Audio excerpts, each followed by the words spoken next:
성도 여러분 안녕하세요. 빌립입니다. 주 안에서 평안하신가요?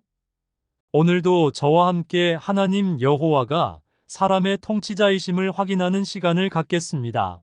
창세기 11장 1절부터 9절. 온 땅의 언어가 하나요 말이 하나였더라.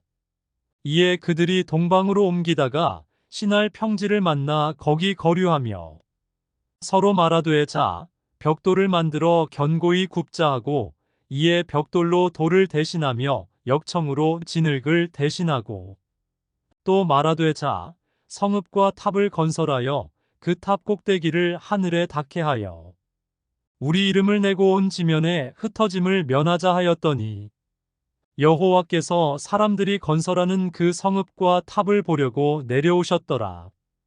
여호와께서 이르시되 이 무리가 한 족속이요 언어도 하나이므로 이같이 시작하였으니 이후로는 그 하고자 하는 일을 막을 수 없으리로다. 자, 우리가 내려가서 거기서 그들의 언어를 혼잡하게 하여 그들이 서로 알아듣지 못하게 하자 하시고 여호와께서 거기서 그들을 온 지면에 흩으셨으므로 그들이 그 도시를 건설하기를 그쳤더라. 그러므로 그 이름을 바벨이라 하니 이는 여호와께서 거기서 온 땅의 언어를 혼잡하게 하셨음이니라. 여호와께서 거기서 그들을 온 지면에 흩으셨더라. 성도 여러분은 창세기 10장까지 사람이 반복적으로 죄를 짓는 것을 확인하셨습니다. 창세기 11장에서도 사람은 변함없이 죄를 짓고 있는 것을 볼 수 있습니다. 본문의 사람들의 모습이 저와 성도 여러분과 같은 모습입니다. 사람들은 신할 평지에서 정착했으며 탑을 건설하여 그 탑 꼭대기를 하늘에 닿게 하여 사람의 이름을 내고 온 지면에 흩어짐을 면하고자 계획했습니다. 여호와의 언약은 사람들이 온 땅에 퍼지기를 바라셨는데 사람들은 반대로 행동했습니다. 하나님의 계획과 반대로 행동하는 것이 죄입니다. 항상 사람들은 하나님의 언약과 반대로 행하는 잘못을 저지릅니다. 이는 사람이 어려서부터 악한 생각만 하게 되어 있기 때문인데 아담으로부터 현재까지 그랬고 주님 오실 그날까지 사람은 바뀌지 않을 것입니다. 성도 여러분은 사람의 이런 행동을 보면서 사람은 언약을 지킬 수 없구나 라고 생각하셔야 합니다. 언제나 하나님 여호와는 이런 사람의 모습을 확인시켜 주시고 언약을 이루시기 위한 통치를 하십니다. 하나님의 통치하시는 패턴은 항상 똑같습니다. 하나님 여호와께서 창세전에 모든 인생을 계획하셨습니다.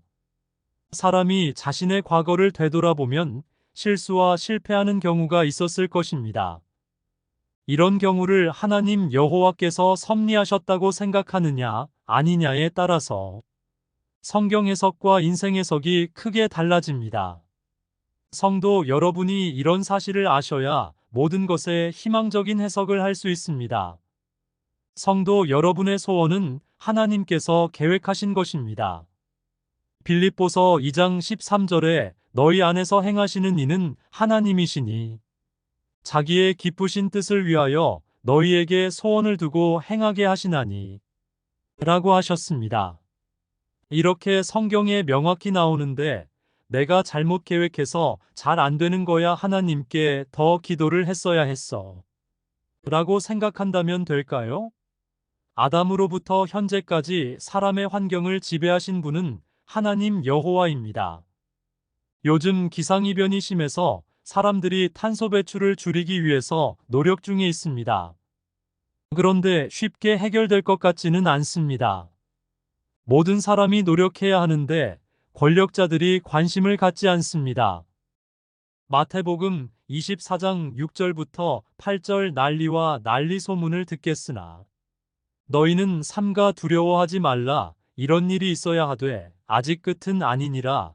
민족이 민족을 나라가 나라를 대적하여 일어나겠고 곳곳에 기근과 지진이 있으리니 이 모든 것은 재난의 시작이니라 라고 예수님이 말씀하셨습니다.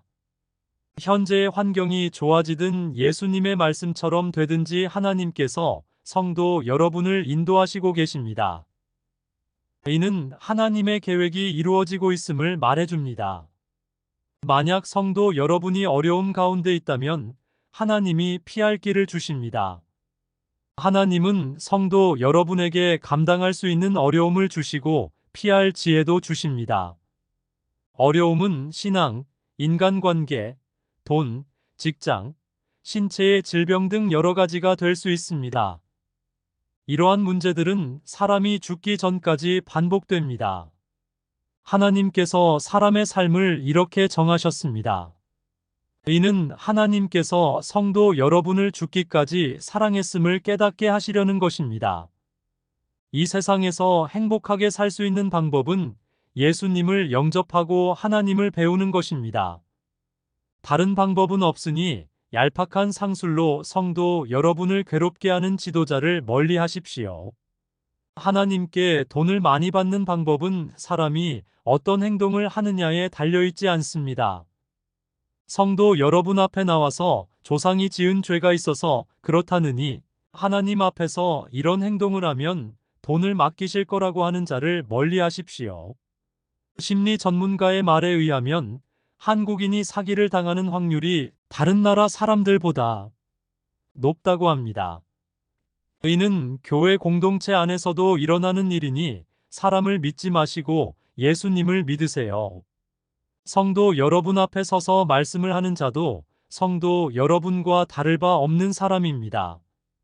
그들도 성도 여러분처럼 사랑의 대상이니 무조건 믿지 마시고 틀린 말을 가려내야 합니다. 하나님을 배우는 시간을 많이 가지세요. 이렇게 하는 것도 용기가 필요합니다. 예수가 세계적으로 40명이 있다고 하는데 우리나라에 20명이나 있다고 합니다. 우스갯소리가 아닙니다. 자신을 예수라 하거나 성령이 자신의 몸에 들어왔다 나갔다 하면서 예언을 한다거나 신유의 은사가 있다거나 하는 자를 멀리하세요. 유명한 종교단체 지도자들이 이런 말을 하고 다니는 것을 보았기 때문에 알려드립니다. 여호와께서 왜 이 무리가 한 족속이요 언어도 하나이므로 이같이 시작하였으니 이후로는 그 하고자 하는 일을 막을 수 없으리로다 라고 하셨을까요?